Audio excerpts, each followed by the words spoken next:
अस्सलाम वालेकुम students.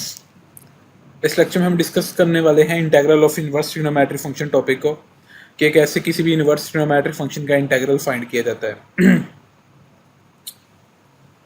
Inverse trigonometric functions पे मैं आपको एक चीज़ बताता चलूँ कि इंटीग्रल बाय पार्ट्स लगेगा, जो कि मैंने अपने प्रीवियस लेक्चर में आपको बताया है लॉग फंक्शन की इंटीग्रेशन में, कि लॉग फंक्शन की इंटीग्रेशन भी इनवर्स ट्रिग्नोमेट्रिक फंक्शन की ही तरह सोल्व होती है by using integral by parts, जो कि हम नेक्स्ट पढ़ेंगे। वो एक अलग टॉपिक है, अलग डिस्कशन है। और ये जो आपका इंटीग्रल बाय पार्ट का मेथड है, ये एक्सरसाइज 3.4 में यूज़ होने वाला है। इनवर्स ट्रिग्नोमेट्रिक फंक्शंस की इंटीग्रेशन बहरहाल आप इंटीग्रल बाय पार्ट से सोल्व करेंगे। अच्छा, यहाँ पे एक केस ये बन सकता है कि अगर इनवर्स ट्रिग्नोमेट्रिक फंक्शन के साथ इनका डेरिवेटिव मौजूद हो, अकेला इनवर्स ट्रिग्नोमेट्रिक फंक्शन ना हो, स्पेशली इनका इसका डेरिवेटिव मौजूद हो, कोई और फंक्शन नहीं, इसका डेरिवेटिव मौजूद हो। अगर कोई और होगा कि इनवर्स ट्रिग्नोमेट्रिक फंक्शन है साथ ट्रिग्नोमेट्रिक दे दे, फिर ये इंटीग्रल बाय पार्ट्स पे ही जाएगा। मतलब कि वो तो आखिरी हल, मेन हल यही है कि इंटीग्रल बाय पार्ट्स ही लगेगा। अगर इनवर्स ट्रिग्नोमेट्रिक फंक्शन के साथ इन फंक्शन का डेरिवेटिव भी मौजूद है, यानी कि एग्जांपल आपके सामने है tan इनवर्स x फंक्शन है, इसका डेरिवेटिव आपको पता होना चाहिए, ज़बानी फार्मूलाज याद होने चाहिए इनवर्स ट्रिग्नोमेट्रिक फंक्शन के डेरिवेटिव फार्मूलाज। तो उस फार्मूला के अकॉर्डिंग आपको पता चलेगा कि tan इनवर्स x फंक्शन का डेरिवेटिव होता है 1/1 + x²। तो लिहाजा इस इनवर्स ट्रिग्नोमेट्रिक फंक्शन का डेरिवेटिव इसके साथ मल्टीप्लाई हो रहा है। तो मैंने यही लिखा कि अगर इनवर्स ट्रिग्नोमेट्रिक फंक्शन का डेरिवेटिव इनके साथ मौजूद हो तो रूल 1 या रूल 2 अप्लाई होगा। अब इस एग्जांपल को देख लेते हैं। यहाँ पे आपके पास फंक्शन क्या है, inverse trigonometric function tan inverse x है। here f into x is equal to tan inverse x and its derivative is equal to 1/1 + x²। सो हम यहाँ पे रूल 1 यूज़ करेंगे कि भाई ये फंक्शन पड़ा है, उसकी होल पार जितनी मर्जी है, ठीक है। होल पार यहाँ पे ऐसे लिखी जाएगी, -1 होल पार नहीं है, क्योंकि अगर आपने -1 को ही होल पार कह दिया तो ये इनवर्स ट्रिग्नोमेट्रिक नहीं रहेगा। यानी कि यहाँ पे 1/2 भी होता तो फिर भी कोई मसला नहीं होना था, क्योंकि हम यहाँ पे रूल 1 लगा रहे हैं, ठीक है। तो रूल 1 में आपको पता है फंक्शन की होल पार कंसिडर नहीं होती। एनीवेज इस एग्जांपल में फंक्शन tan इनवर्स है और उसकी होल पार कितनी है, 1 है। चाहे जितनी मर्जी पार हो, उसका डेरिवेटिव उसके साथ मल्टीप्लाई हो रहा है ना, विदाउट कंसिडरिंग पार। तो इसका मतलब है पार में 1 प्लस किया जाएगा टोटल पार में, और एक टोटल पार में डिवीजन में प्लस किया जाएगा, ठीक है। तो tan इनवर्स की टोटल पार कितनी थी, 1, ठीक है। यहाँ पे कोई पार नहीं लिखी, होल पार कितनी है, 1। तो टोटल पार 1 में एक ऐड किया गया और डिवीजन में भी एक ऐड किया गया। तो इस तरह इसकी इंटीग्रेशन आपके सामने सोल्व हो चुकी है बाय यूजिंग रूल 1, ठीक है। अब एक और एग्जांपल देख लेते हैं जिसमें रूल 2 लगेगा। मैंने यही बताया कि इनवर्स ट्रिग्नोमेट्रिक फंक्शन का डेरिवेटिव इसके साथ मौजूद हुआ, या रूल 2 लगेगा या रूल 1 लगेगा। अब यहाँ पे लगेगा रूल 2, क्योंकि इसमें क्वेश्चन फॉर्म आ गई है, फंक्शन क्वेश्चन फॉर्म में मौजूद है, यानी कि डिनोमिनेटर में आपका फंक्शन मौजूद है।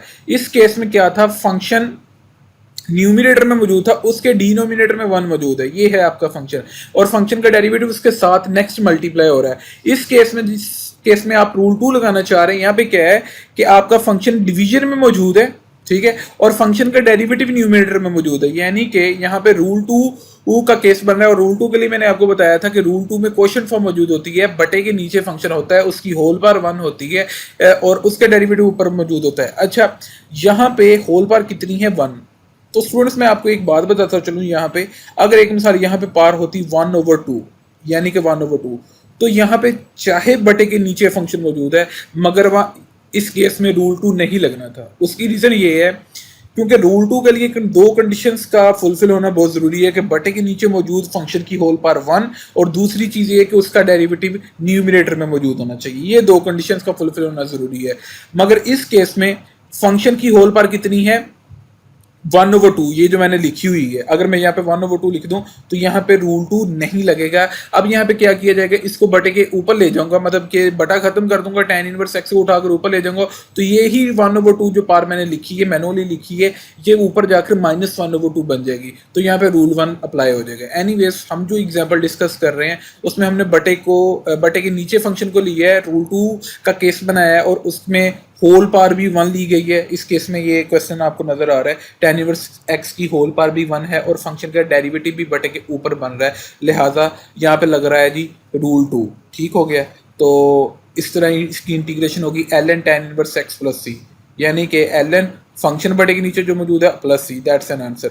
अच्छा, अब यही क्वेश्चन है, ये तो आपको आंसर मिल गया एक स्टेप में, सिर्फ आपने हिंट दिया भाई ये आंसर आ गया। अगर आपको पेपर में ऐसा क्वेश्चन आ जाता है जिसका वन स्टेप आंसर मिल रहा है आपको, इंटीग्रेशन सोल्व करके एक स्टेप में आंसर मिल रहा है, तो वो चेक समझेगा कि यार इसने किसी की नकल लगाई है स्टूडेंट ने, इसने किसी का कॉपी किया है या डायरेक्ट रटा लगाया, मेथड नहीं ओके है। तो आप अगर स्टैंडर्ड आंसर करना चाहते हैं तो आप यहाँ पे थर्ड वेरिएबल ऐडिंग कर दीजिएगा, थर्ड वेरिएबल सब्स्टिट्यूशन। वो कैसे कि आपको पता है बटे के नीचे फंक्शन मौजूद है और ऊपर उसका डेरिवेटिव, ये तो आपको पता है। अगर आपने चेकर को बताना है कि कैसे आपने इसको सोल्व किया है, तो आप अपने फंक्शन को टी के इक्वलेट कर दें, एक थर्ड वेरिएबल के साथ इसको सब्स्टिट्यूट कर दें।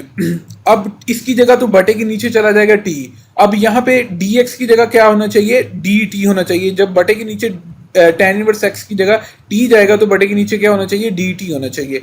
तो आपको इस चीज के लिए क्या करना पड़ेगा,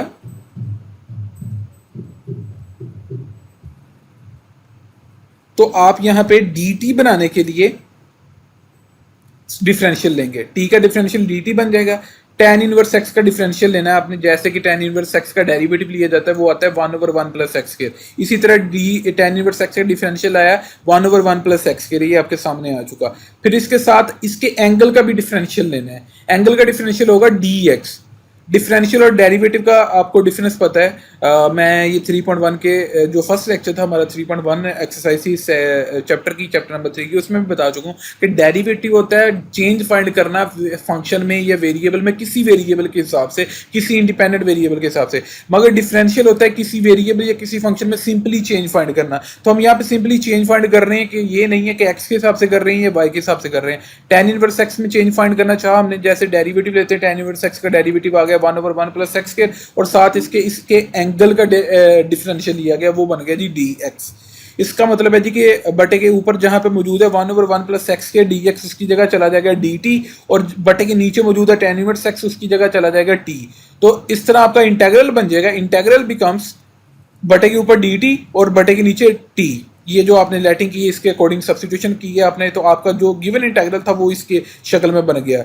तो यहाँ पे dt साइड पे कर दें तो ऊपर बच जाता है 1/t लिख दिया गया। तो यहाँ पे सिंपली आपको टूल लगता हुआ नजर आ रहा है कि बटे के नीचे फंक्शन मौजूद है t और उसकी होल पावर भी 1 है और t का डेरिवेटिव t के हिसाब से लिया जाए 1 बनता है और वो भी बटे के ऊपर मौजूद है, यानी कि बटे के नीचे फंक्शन मौजूद है और ऊपर फंक्शन का डेरिवेटिव बन रहा है, तो लिहाजा ln fx + c / √2 आंसर आ जाएगा आपके पास। तो इस केस में आपके पास आंसर बनेंगे ln t + c, क्योंकि फंक्शन आपका क्या है, t है। ln t + c आंसर आ गया। यहां तक इंटीग्रेशन सोल्व हो गई है। हमने t को सिर्फ इंक्लूड इस वजह से किया था ताकि हमारा इंटीग्रल सोल्व हो जाए। अब हमारा इंटीग्रल सोल्व हो गया। अब हम दोबारा t की जगह जो लेटिंग की थी स्टार्ट में t को जिसके इक्वल लेट किया था tan इनवर्स x के, वो दोबारा यहाँ पे इंक्लूड करवा देंगे तो हमारे पास ये आंसर बन जाएगा। ये मैंने एक आपको अल्टरनेट मेथड से करवाया और ये एक स्टैंडर्ड मेथड है इस प्रॉब्लम को करने का। हालांकि ये भी आंसर आपको सेम मिला है मगर ये एक स्टेप में आंसर मिला है। मे भी हो सकता है कि चेकर समझे कि आपने कहीं से नकल लगाई है, तो आप इस सब्स्टिट्यूशन मेथड को, थर्ड वेरिएबल लेटिंग मेथड को फॉलो कर लीजिएगा। ओके, अगर आपको किसी भी पॉइंट पर कंफ्यूजन होती है, तो अगर किसी भी पॉइंट की आपको समझ नहीं लगी तो आप मेरे से कमेंट सेक्शन में पूछ सकते हैं। इंशाल्लाह हम नेक्स्ट इंटीग्रल बाय पार्ट्स को डिस्कस करेंगे। ओके, खुदा हाफिज़।